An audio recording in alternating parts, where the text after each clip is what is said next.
I am Bill Rapp, and I am 72 years old. In my youth, 5 or so decades ago, I was dating, that's code for having sex with, as often as we could, wherever we could, a young woman. And it was at a time when there was war going on, and I joined the Peace Corps and went off to India. The first year I was away, I was celibate. I was in India. And she was faithful. And I know that because she wrote to me every single day, a new letter, every single day.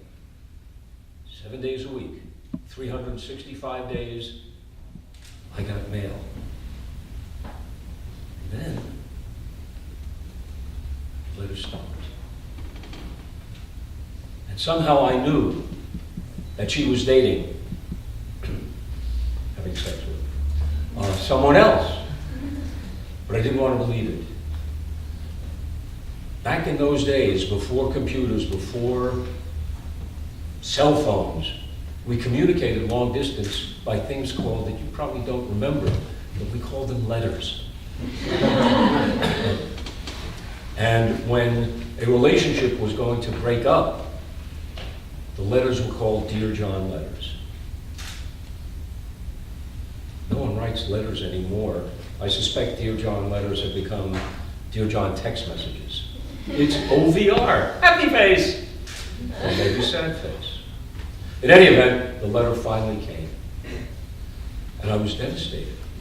Absolutely, totally, and completely devastated. The emotional pain was more than I had ever had to bear in my entire life. And before I knew it, I found myself running as hard as I could, as fast as I could, tears streaming out of my eyes until I couldn't run anymore. And I stopped, huffing, trying to catch my breath. And I looked around. Now, wait a minute. This is India. This is the land of Buddha, contemplation. Those are banyan trees. A thought came to me. If I walk in and find the mother tree and sit with my back against its trunk, somehow this emotional turmoil, this emotional pain will disappear. I don't know how I knew that. I don't know how I got that thought, but I had that thought. And I made my way into what I thought was the mother tree. And I sat down with my back against that trunk. In less than a minute, my emotional pain was the furthest thing from my mind, because I had sat in the entrance to the home of a bunch of red ants, and they were crawling all over me, and the physical pain was so intense, I have to tell you, physical pain trumps emotional pain every single time. I keep a terrarium of red ants at home just for emergency purposes.